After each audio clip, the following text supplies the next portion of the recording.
সুদর্শনার কাণ্ড দেখলি? বাবলুটাকে পর্যন্ত দাবার নেশা ধরিয়েছে। বুদ্ধিমান লোকেদের একটাই খেলা আছে, সেটি হলো দাবা। এবার তোমার চাল বুঝি? গুটি গুটি চেনেন নাকি? ছেলেবেলায় বাবার কাছে শিখেছিলাম। ও কে কিরে চাল না?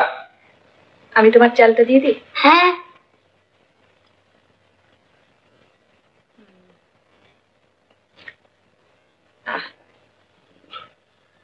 না মানে আমি ঠিক সিরিয়াসলি খেলছিলাম না, বুঝলেন? আচ্ছা এই নিন।